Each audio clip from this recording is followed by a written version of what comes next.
Hi, everyone. Welcome to SoDA Series Live. I'm Kristen Bell from the Strategic Development team here at Adobe, and I'm super excited for today's session. There's been a lot of discussion around generative AI, and we're not talking about that today, but I do believe that this places a really special importance on the value of getting to that special idea. So for those of you listening in today, I'm super happy to have our guests here to help kind of unpack finding that special nugget. So without further delay, I would like to introduce Talon Wadsworth. Hey Talon. Hi, Kristen. Talon is principal designer here at Adobe and responsible for some of our most exciting product design initiatives, and is a really super generous partner of ours. And you haven't been on the last couple of months, so Benefits. I know. I'm excited to be back. Excited to be back. Always a pleasure to be here. Oh, so. Love it. Well, thank you. And Talon is going to be speaking with Ian Barry. Let's bring Ian on. Hey, Ian. Hello. Ian. Thanks for being here with us. My pleasure. So Ian is Chief Creative Officer at SoDA member agency LaneTerralever, and his work has been widely recognized across the advertising industry, has earned him numerous accolades. But as I spoke with him last week, his passion and skill for really diving into finding and identifying those special insights that lead to, as we've said in the title, those aha ideas really stands out. So I think it's a good time to start having this discussion. I think like I said, there's going to be a lot of value put on the idea going forward. There has been historically already, but I think with generative AI, it's going to bring even more importance to that. So yeah, without further delay, I'll step off camera. I'll see you guys all in the LinkedIn chat and let Talon and Ian take it away. Great. Thanks, Kristen. Ian, it's a pleasure to finally be able to meet you. I wasn't able to make it last week in your kind of the intro chat, so it's all fresh. I'm excited to be here. Thank you so much for joining us today. My pleasure. Your background beats my background, by the way. No, I like the palm trees. Like you mentioned that before we went on that you're there in Phoenix. And I was like, well, of course, that makes a ton of sense. There he is in a paradise of where it's the same temperature all year long, with the palm trees. Paradise in about 2 weeks. It'll be an oven. It'll be an oven, man. Exactly. So, good. Well, it's such a pleasure to have you with us today. I think, this is actually one of my favorite parts of my job is just being able to talk to creatives, especially one as yourself who has been around a bit and has had an amazing creative journey. And so I always like to kind of start there. Give us a little bit of a background, kind of a founding sort of moment, or two, from your history that really led you to where you are today. So give us a little bit of that background. Yeah, sure. I have to say I'm one of the lucky ones who knew at a very early age what I wanted to do, and that I'd probably say that's in large part due to my dad was in advertising. Oh, yeah. So he had an agency in New York City, a small agency, and I was always around ideas, and he would bring me books, and so I was always pouring through different annuals and just surrounded by great work. And so even as far back as like when I was 8 years old, I submitted a quote unquote concept to Pepsi Cola, and I didn't know what I was doing at 8 years old, obviously. And I got this letter back from the marketing manager, and he said, this is an amazing idea. Thank you. We're not going to be able to use it. So it was my first rejection. Many more after that. Get that out of the way. Yeah. Yeah. And he gave me a pen and pencil set, and I have it. I saved it, thankfully, and I have the letter and the pen framed and hanging in my office. One of the few things that's hanging in my office. That's an amazing story. I was just thinking about how important it is to have those models, in your life, especially in those early formative phases, to be like, oh, this is something that people can do and do as a profession.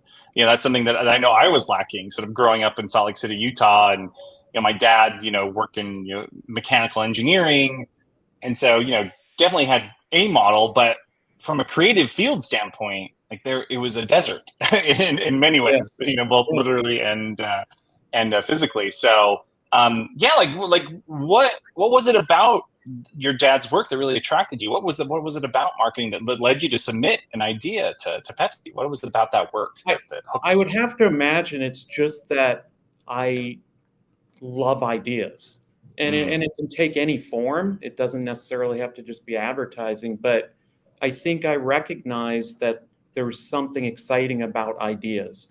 I think I probably was like 13, and I entered a poster contest at my school for don't do drugs, and I won that contest. I won $5, and I still think I saved that $5 bill somewhere. And then, moving on, like even before college, I was designing logos for local businesses, and I always was intrigued by the conceptual side of ideas, not just the design. So I think that's, that took me to the beginning of my career. Yeah, and that's something I think that's really unique to advertising as well, is really, you know, focusing on an idea and telling a really compelling story out of it. You know, it's one of the things I see. I want to say, again, it's not a criticism, but there, in the UX industry, as I've been in for the past, you know, 12 years, there's that side of design in the UX industry that's really underdeveloped. The need to tell a compelling story, whether that be in pictures or words or digital experience, right? Yeah. So, I mean, how has how has storytelling really shaped kind of your creative path, you know, and the work that you've been able to do and the companies you've been able to work with? Yeah, it's a great question. And I think storytelling is a wonderful way to describe it. Really, it starts with what is the marketing problem that you're facing, and there's a difference between a business problem and a marketing problem. A business problem is we need X amount of sales by the end of the year. A marketing problem is what's getting in our way of competing in the market. So once you identify what that marketing problem is, at that stage, you're really starting to dig deep into how we're going to solve that problem.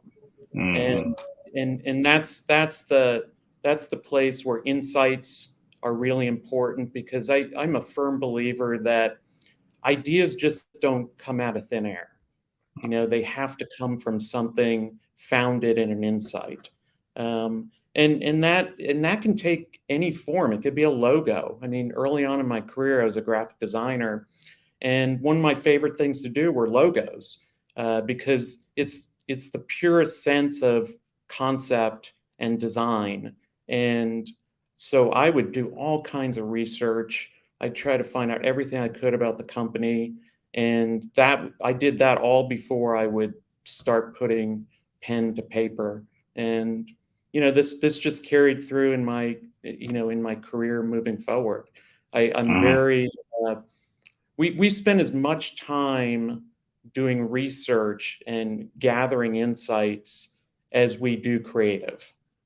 So it's where the fresh thinking comes from, and it sets the brand apart from your competition, because it's truly something the brand can own. Yeah, something that really can rest on and connect with people. I mean, hopefully, Yes. right? That's the goal, is that once we've built up this fount of knowledge, now we need to take action on it and be able to wrap up a marketing sort of story kind of around that, just for the chance to connect with people directly. Yeah, And I really go ahead. No, I was going to get to another question, but I wanted you to expound on that. If you had something there, I did want to. Well, I was just going to say that, when early on in my career, there were very limited media. There's TV, outdoor, print, radio, but it's even more important to uncover insights in this environment where you're just flooded with advertising everywhere. And so to stand out, is a battle every day. You've got to figure out how you're going to stand out in this super crowded field that continues to grow in terms of being hit with all kinds of ideas and different media every day. And you're also, I think, exposed, right, to many more insights, right? You have now a deeper, sort of more analytic focused kind of set of data that's coming back to you via these digital channels. How has that changed your approach? As you've gone on in your career. Again, I remember the days of we would hand off a project, and we would hope it would go well, right? But there was no actionable data coming back. Like we thought it was good. Did it work out well for the client? Did they achieve their goals from a marketing standpoint, and thus, maybe eventually a business standpoint? So how has that changed your practice as we've been exposed to more mediums, exposed to more insights into data? Well, I mean, I think the data. I don't think the data changes the insights. The data just gives you the benefit of knowing if something worked. And that's where you can pivot. And if one message isn't resonating with somebody, then you're with a large group, then you can shift. And I will say, clients are very much they're very much into knowing if something works. It's a lot of money, and unless it's an awareness campaign, which you still can do awareness studies. Having the information to know what's working and what's not working helps you adjust along the way and figure out, well, what you can even test it then, and you could do A/B testing, and you can say, okay, that idea didn't do as well as this idea, and you didn't really have that benefit dating back to the beginning of marketing.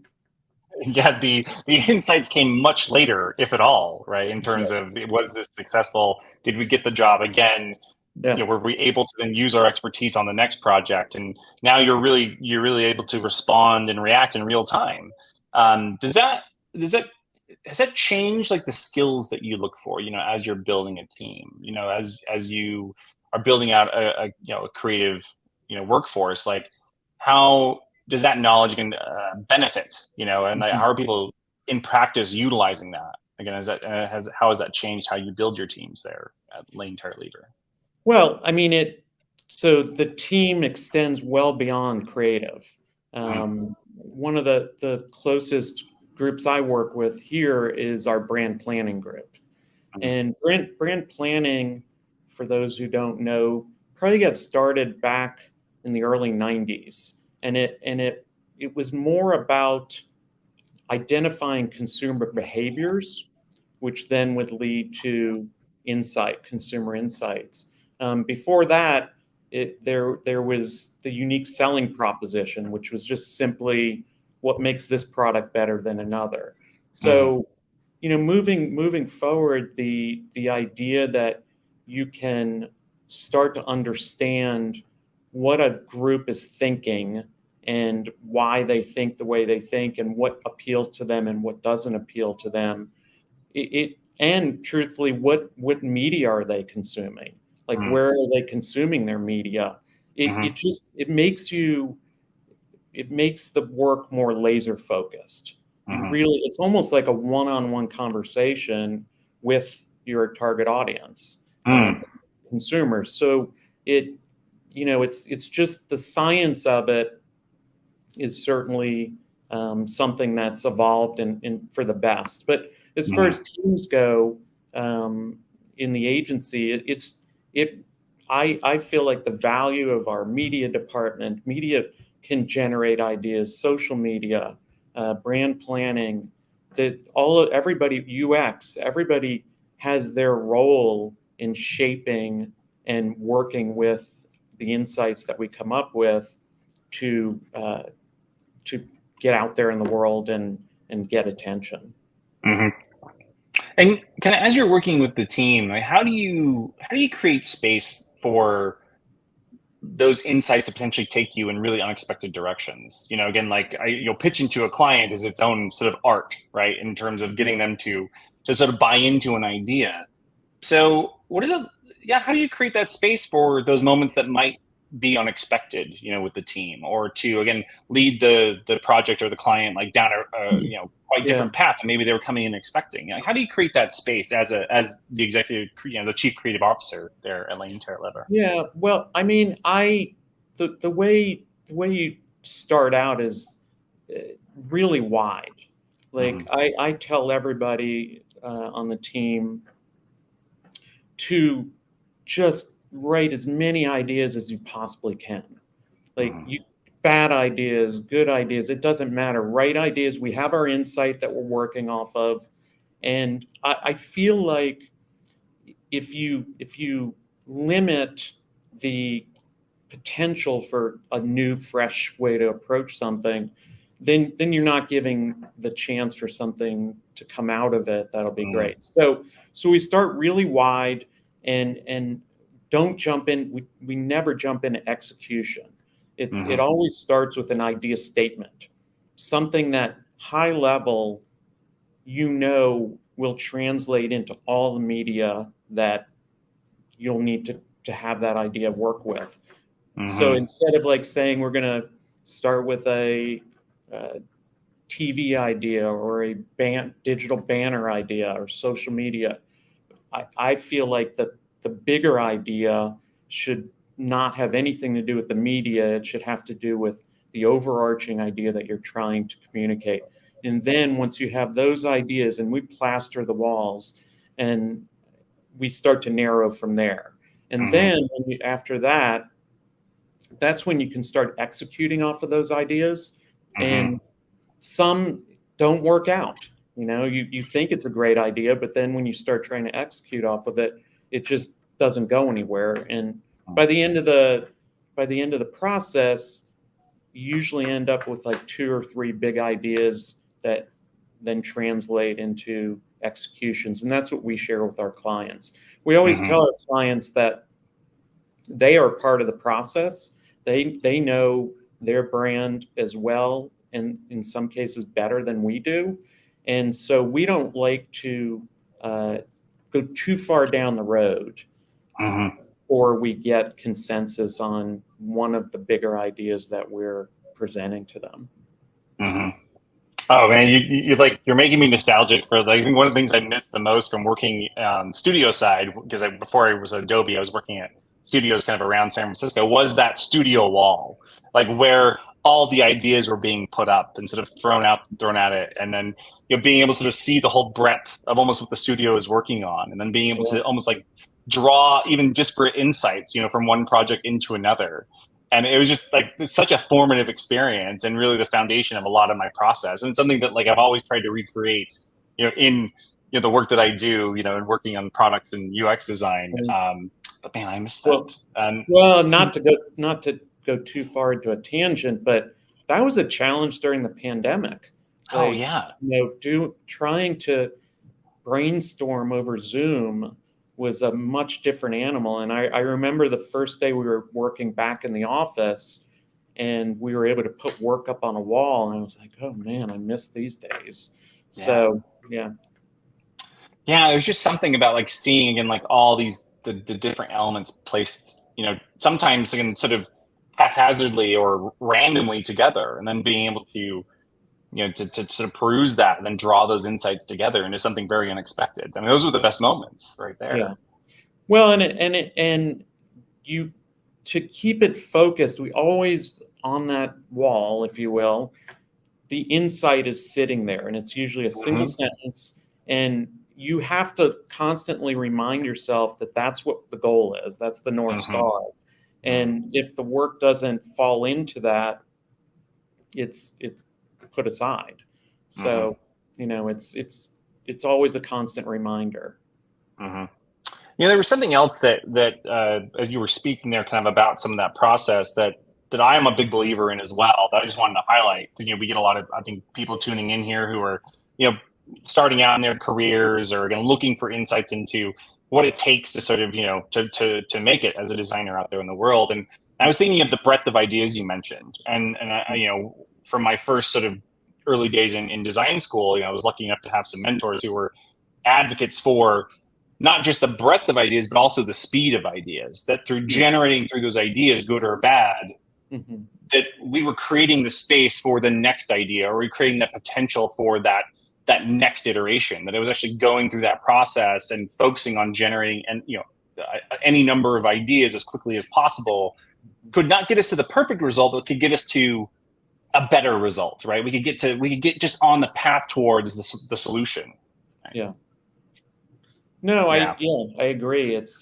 You don't want to jump the gun until you really know that something is worth feeding and just putting more into that idea. So, I think it's I think that exploration. You're asking about like how the white space for the teams. I think another thing in regard to specific to the creative department, I always like to hire people who are different than the other person. So I don't want two writers who have the same style. You really want a team that has their own way of looking at something, because even with that North Star, to your point, like to get to those magical ideas, everybody has a different take on it. And so there's not really one right or wrong way to do something. So if one designer has a certain style and another designer, that's to me how everything stays fresh. If you have a bunch of clones working in the agency, then you're pretty much just doing the same thing and everybody's just doing the same thing. So having different minds is so important to the team. And sometimes there'll be ideas that are presented to me that I don't quite understand, or maybe it's not my sensibility, but I have to sometimes step back from it and go, wait, this, first of all, I'm not the target. And second, this is this person's way of thinking about it. And that is legitimate at that point. As long as it's following our strategy, I may be a little uncomfortable with it, or I may not like the style of it or how it was written. But if it's something that is on target, then that's magic. And hopefully you get, with the different teams working on projects, you can walk into a client with a variety of ideas, so that some are safer, some are riskier, but it really gives us and our clients a chance to have a selection. Yeah.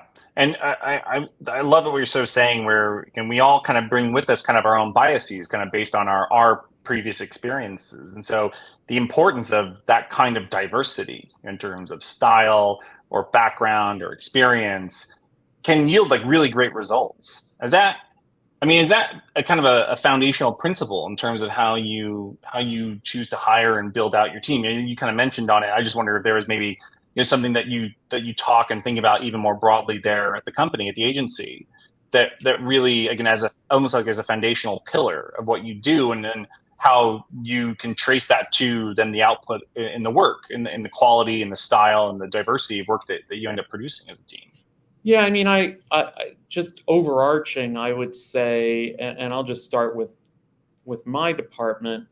What I've learned over the years is that you definitely want people who are talented. I mean, that's just kind of cost of entry. So they have to have, they have to have a great portfolio, and if they're younger, could be a student portfolio. So the understanding of ideas and seeing that they know what a good idea is, that's first and foremost. But another aspect of it too is a great attitude. And I can't tell you how many times I've seen scenarios where somebody you'll hire, and I say that like this happens all the time. You notice that if somebody doesn't bring a good energy or a good attitude, it's like a disease on the agency. So we're very careful in how we hire. We have a group, a multidisciplinary group that interviews the candidates to make sure that everybody that is going to be working with that individual feels comfortable with it. It's not just my decision, it's the group's decision. And there's a lot of, soft skills that go into that too. But having, when it's all said and done, having team players, people who are really willing to jump in, I think is a big part of what you really want in people that work at an agency. Yeah. Especially in if you think about agency is about, we're not accountants. So there's got to be, you've got to have people with personalities and have some fun too. Yeah. Yeah. And those are really great insights into, how you think about and evaluate, not just the work itself, because that talent, the execution of the work can only get you so far, but it really is the evaluation of kind of the full range of tools that a creative needs to be successful. And I think you're right, like working with other people, being a team player, bringing the right kind of energy, the right kind of perspectives, and feeling confident, that you're there to contribute at this high level, and you're going to be challenged by and participate along with all these other people who are operating in again, coming from different backgrounds, but all sort of focused on the same goal, the same sort of outcomes, right? It can be really freeing, as a creative. I know from my own experiences. Right? Yeah, that's another aspect too. You say freeing, like you like to create an environment where people feel uninhibited, and it's safe to have a bad idea, because if people are tight, it's not good for anybody. So having fun, relaxing, making sure, because it's a tough business. Clients don't always love what you do, and you have to go back to the drawing board again.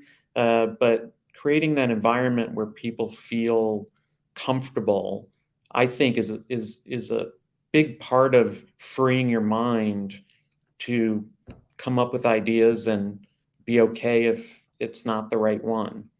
It's definitely, it resonates so much with me, because I think as we all kind of go on in our careers, we do end up evolving and changing, like how we work and how we operate and what our goals are. And I've been thinking a lot about just creating that space for others to do great work. And I think, in a meta way, that's also what's exciting about, designing creative tools as well, is it's sort of, I'm hopefully creating an environment where people can do great work, can feel unencumbered or uninhibited, to fail, to try a lot of ideas very quickly.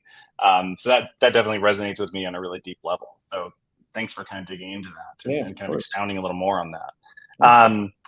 I might shift a little bit, still kind of related here, but I know that you also have a lot of experience, participating in the design community kind of writ large, and really giving back kind of your time, as a critic or as a judge, in a variety of sort of spaces. Talk about your experiences there and what really attracts you to being a judge or a panelist, or again engaging with the community, as a critic and evaluating work and talent out there in the world.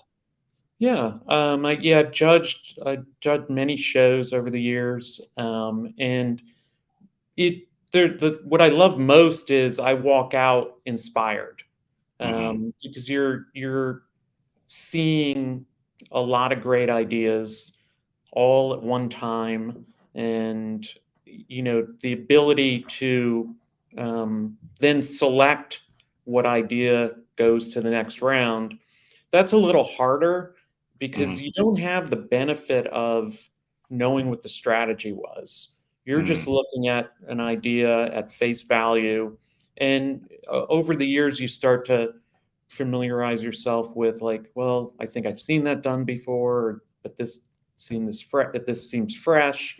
But I think my sense is that from award show standpoint, it's got to be something that you quickly understand, because you're looking at a lot of work, and it has to jump off the table, or jump off the monitor.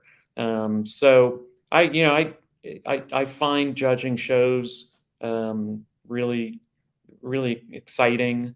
Get to meet other creatives who are judging along with you. And it's a nice time to just be in a community of people, in a community of ideas. And you just walk away inspired. I try to steal some of those ideas, but that doesn't always work out for me. So Well, I think inspiration, right, is the main point there, which is when as you're being just sort of immersed or awash in great work, it inspires you. Whatever that next project is, you're going to be taking a piece of that along with you, and I 100% agree. I mean, it's why I love doing the SoDA series live here as well. It's just being exposed to different ideas, different ways of thinking, different types of work going out there in the world. I always bring something with it back to my own. How do you think your position again as a judge, as a critic, kind of in the community, like, has it given you any insights into how creative work is evolving, especially in the marketing or advertising space? Can you like maybe kind of remember or kind of highlight maybe like one or two things where you're like, this work is very different than it was 5-10 years ago, or the types of things that people are interested in doing and creating? Like, how has the work changed for you as you've seen it over time? Yeah, I mean, I touched on this a little bit earlier. Yeah. I think that because there's so many opportunities to communicate something in so many different ways, to me, that's the biggest change. And one thing I talk about a lot is that when you have a campaign and that campaign has different media involved, whether it's social, traditional, you don't always want it to be what I call matching luggage. In other words, as long as you're following the campaign idea and the insight to it, how that might be communicated on social media might be different than how that's communicated in a TV spot. And so I feel like what's very important is to understand the media that idea is going into and make sure it works for that special media. So to me, I think that's been the biggest change over the last 15, 20 years is really leveraging what those media can do for you and making sure that they all work together for that bigger campaign idea, but that they all can take a different form in how you get there and how you communicate it. So to me, that's inspiring too, because the ability to work in so many different media, back in the day, if you did a great TV spot, yeah, people would see it. But when you think about social media and the ability for millions of people to see it and then comment on it, that's a very energizing experience. And it's made ideas that much more exciting over time.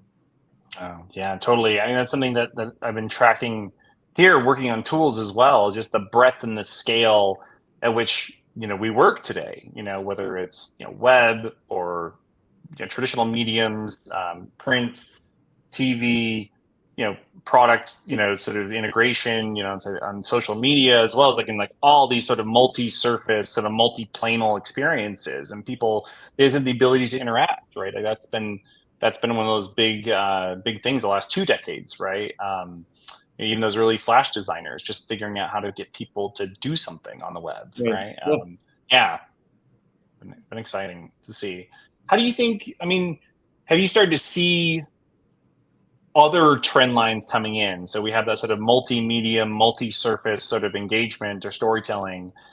What are those next sort of frontiers? Have you been catching little glimpses of those? Like, where's the next place that designers and creatives are going to communicate their ideas? Well, That's a tricky one to answer. I mean, Mm-hmm. I think that with when you think about, I'll just start with social media. When you think about social media, it isn't always just the thing you created. You can have some type of event idea that's out there in the world, and is like a spectacle that people start taking photos of and posting. And so I think that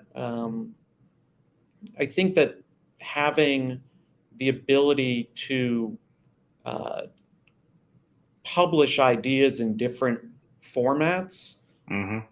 just expounds upon what that idea is to start with. Mm-hmm. And I don't know if I'd say that's a trend that is just now starting, but I think the more and more social media continues to be part of our lives, I do think that it's changing how you think about an idea and Mm-hmm. how that idea might have legs that you didn't even realize. Yeah. Um, and so I certainly AI is going to change. I know that we're not supposed to be talking about that right now, but AI. Oh, we can. Yeah. Well, I won't I dive. plan on it. I think yeah, I won't dive too far into that. But I think AI is going to help us, not necessarily. It's not going to replace people who are coming up with great ideas, but it will help us all get to ideas faster, Mm-hmm. in ways that we couldn't before. So certainly you can't talk about the future without talking about AI. And I Mm-hmm. know it's a very controversial, you know, conversation, but I'm excited about it. Yeah, well, and I think about the capabilities. Like as you were speaking there, it's making me thinking about the ways in which these platforms enable, or again, like the recontextualizing or recombining, of the idea or the message. Right? It really, like, people are not only just interacting with the campaign, with the story, with the idea, but they're telling it through their lens. Right? They're pulling it into their feed. They're combining it with other things, Mhm. recontextualizing that idea, or with these large language models and these large sort of generative models, combining one thing with another and seeing these sort of unexpected results from that, Yeah. right? And so I don't know. I mean, I'm more than happy to dig into this a little bit and your thoughts, because I'd love to get them. And you were just kind of hinting at a little bit, but like, how does it change how you think about storytelling when it can be sort of picked up on and told through someone else's eyes, or through someone else's lens, or through someone else's large language model? How does that change how you think about storytelling, or the idea of a marketing, the core idea of a marketing campaign? Um, so you mean if you're using AI and then it translates into somebody else's thought? I'm not sure I Yeah. quite Well, understand yeah. that. Well, I think it could be both from again, like, again, people are really owning these things that resonate with them, whether that be the proliferation of sort of fan fiction, right, in kind of the early days of the internet, the ways in which a snippet or an idea can be sort of commented on or going to recontextualize on TikTok. And now, in like through things like Midjourney, today I was looking at one that I'm really hyped about, which was Lord of the Rings, but it's a Scorsese movie from the 70s, right? So and there's all that old adage, right, that the artists talk about, where once the idea is out there in the world, it's no longer theirs. But those have always been kind of personal, right, sort of personalized. But now you can take that idea that maybe you've translated and sort of send it back out into the world. And so how are ideas really taking on new life? And then how does that change, as creatives, as these storytellers, how we think about storytelling, right? It's not just Yeah. our message now, but it's our message, or the brand's message, plus that being interpreted through the lens of, or the eyes of, the audience itself. Yeah, I think that what it's beginning to do is really uh, leverage the imagination in Mm-hmm. in ways that you didn't yourself perhaps think about.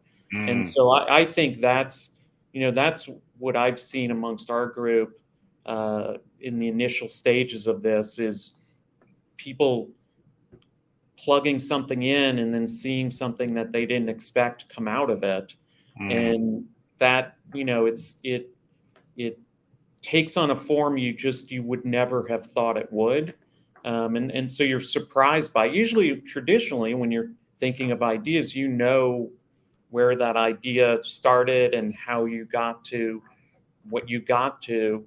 I think with these tools, we're able to start with an insight, start with a core idea, but then see it develop in a way that it surprises you, and you go, wow, I didn't think about it like that, or I didn't even think you could do that.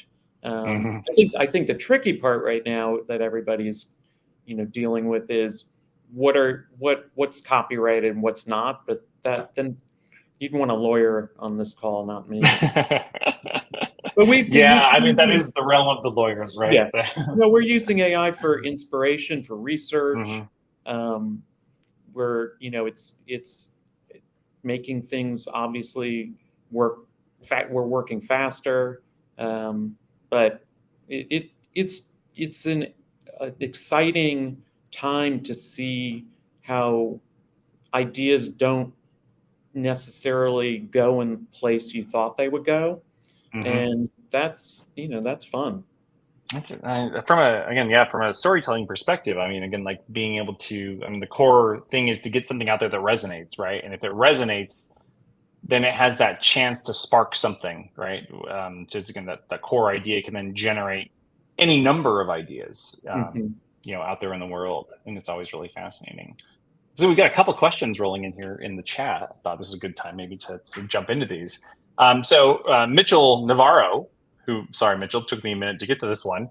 Sort of going back to you talking about the team and kind of how you think about sort of the skills and staffing up there. Mitchell was curious to know what you look for among kind of your brand planning team. Again, a lot of people here on the chat, I think, are prospective, creatives just starting out in their careers. So yeah, anything a little more tangible, concrete we could go back to and for Mitchell here on this one? Well, there are a couple of things I'll say. First, traditional universities, and I'm now speaking to students who might be on this Zoom. The universities, I don't think most of them offer brand planning as a as a degree. So there are brand planning schools like that. There are advertising schools that offer brand planning. They offer copywriting, art direction. But so that's just kind of a fundamental thing that people should look into. But as far as like specifically for somebody in the planning department, I think a big part of it is a desire or a natural sense of curiosity. Because what you're really doing when you're what I call uncovering insights is you're digging deep into what is it that we're trying to communicate, and how are we going to get there in a way that creates some tension, is fresh, and can be the foundation for campaigns. So I think the ability to look at research, both from just a technical eye and pouring through as much research as you can. Once you have that, and that's something you really have to have as a skill, is the ability to pour through a lot of research. What you're then doing is you're slowly starting to formulate, as you call it, Talon, a story. What's the storyline? And you're taking all that information and you start paring it down and paring it down and paring it down until you get to this laser focused insight that leads you to the work that you'll do. So Mm-hmm. Brand planning I think it's a unique, it leverages both sides of your brain. So I Mm-hmm. think people who are, left and right side, they get to use both sides of their brain, and that's, it's a unique skill. But overall, I think you have to have an appreciation for, uh, you have to be curious about just life in general, and Mm-hmm. ask a lot of questions, and then formulate it into a strategy. And it isn't really about, insights aren't about being clever. Mm-hmm. It's not about writing a clever headline. It's about an insightful thought that will lead to campaign ideas that are clever, if you will. Mm-hmm. Mm-hmm. Yeah, that kind of reminded me of something you said earlier, kind of on the same topic, which was like building up that foundation of knowledge to then gain that insight is so important in our roles as creatives. And I always kind of liken it to my team almost as an improv sort of act, an improvisation in a way. Like you need to have all the knowledge as a foundation so that you, when sort of now prompted, can then bring all that knowledge to bear in exciting or unique or unexpected ways, right? Like that you need to be prepared with that baseline of knowledge to then have any hope of gaining that insight that then transforms itself, into a story, then into all this messaging across all these different mediums. Yeah, it's and it because it's so it because it's such a you're inundated with messages every day. I know I Mm-hmm. talked about this before. It's even more important than ever to have a very focused direction, Mm-hmm. because you can get distracted by all the media, and Yeah. it can get in the way of what you, it's like a game of telephone. Like you sometimes can forget what the original foundation of what you're trying to do Mm-hmm. is communicating. So I think it helps you stay focused, but at the same time gives you the ability to take those ideas in different areas. Yeah.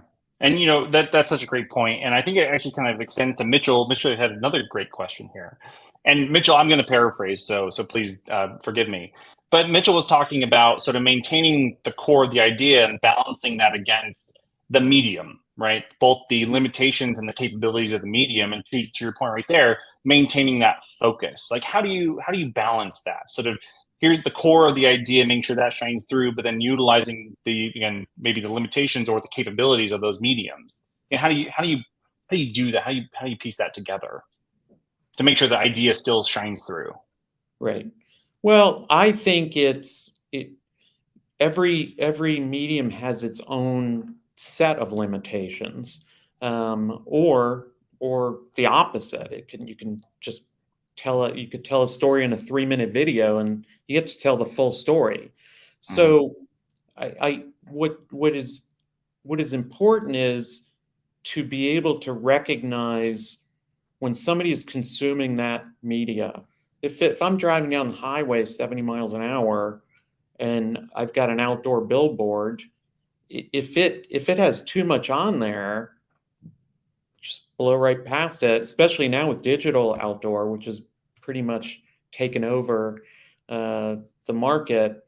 You have to be able to understand how people are consuming it, what the limitations are, and it really becomes almost down to the purity of the idea. Yeah. And Yeah. and to me, that's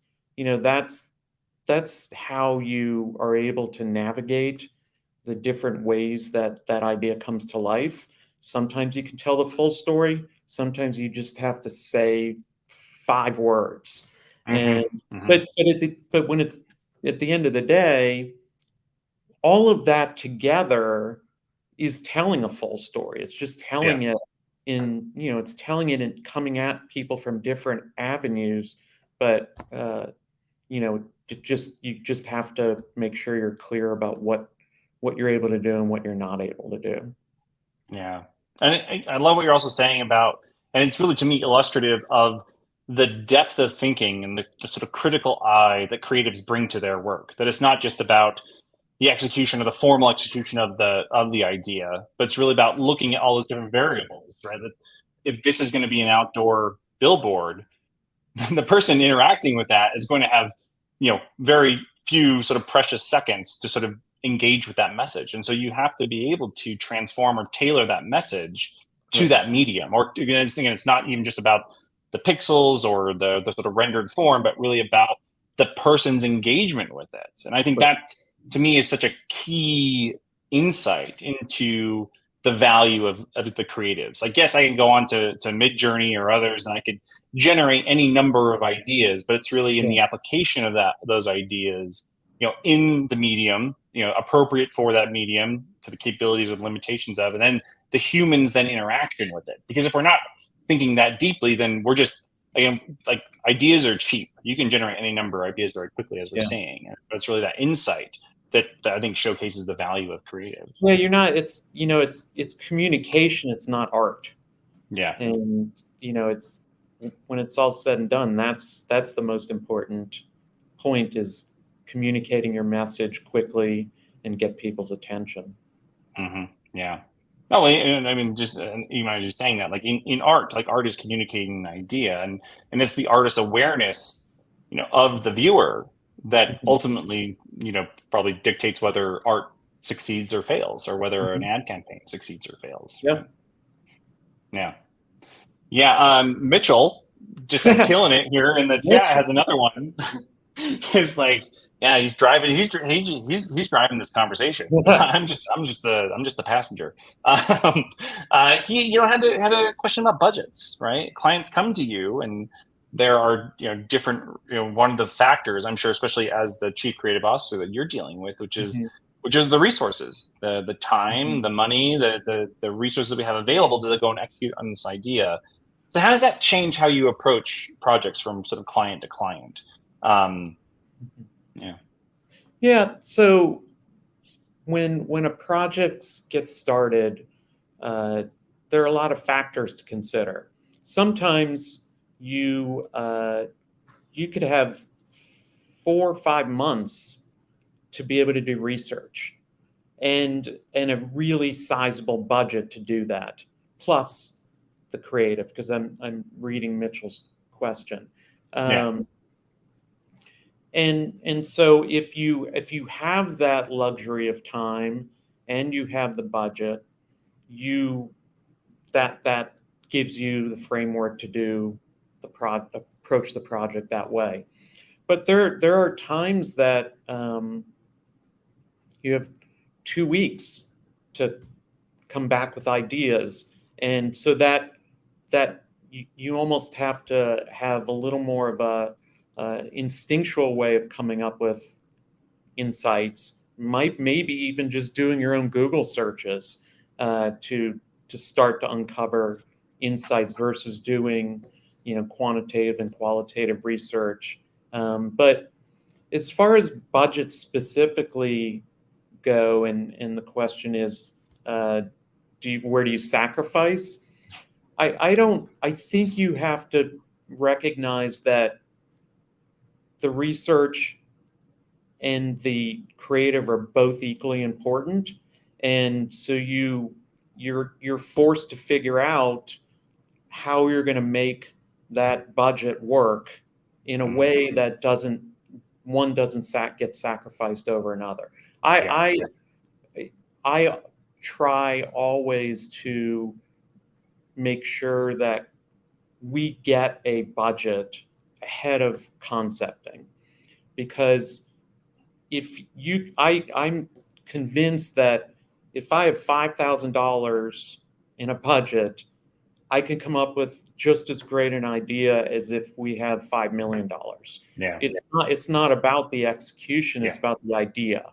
So having a budget ahead of time helps you understand what you can do for that budget, and you make sure that what you come back with doesn't seem like you should have had $5 million and you only had $5,000. You have to have a solid idea regardless of budget, So a little bit of both. Like I don't, Mhm.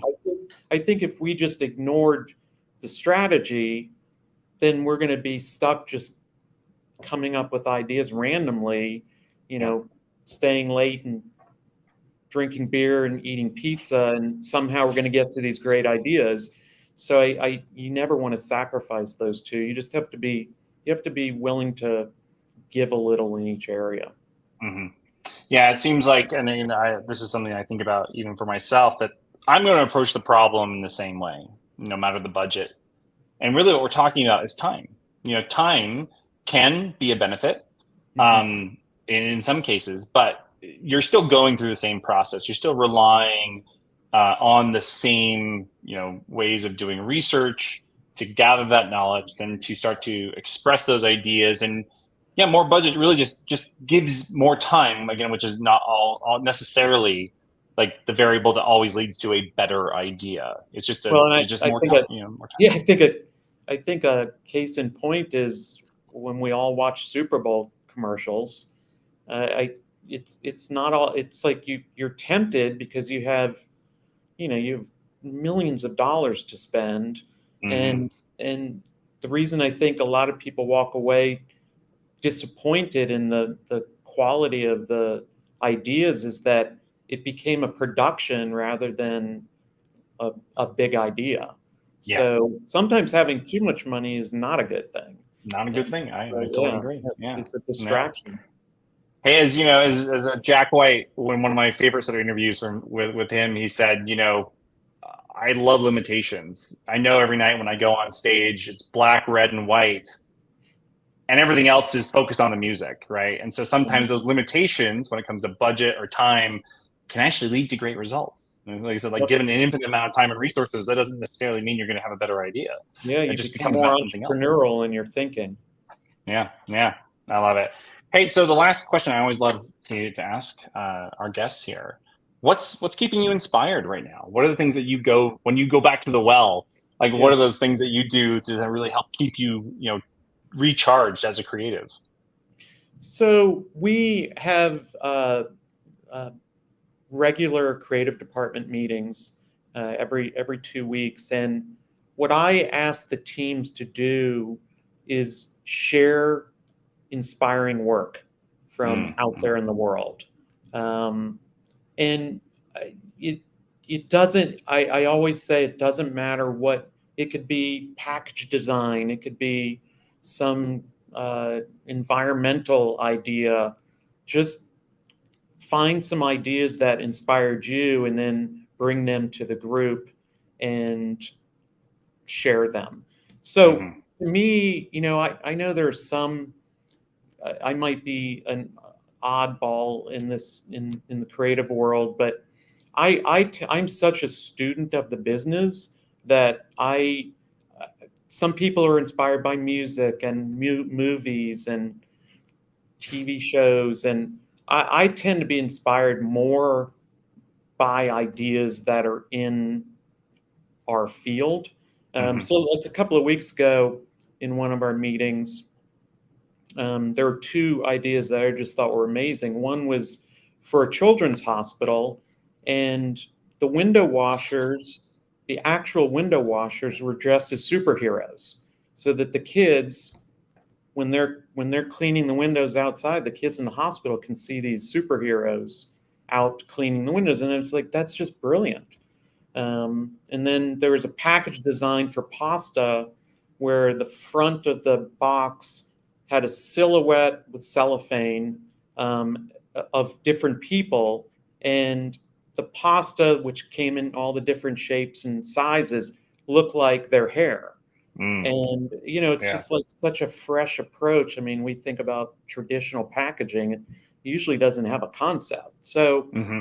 I'm always inspired by new ideas that come from all walks of life, and I feel like you have to constantly be out there seeking those and sharing them, Yep.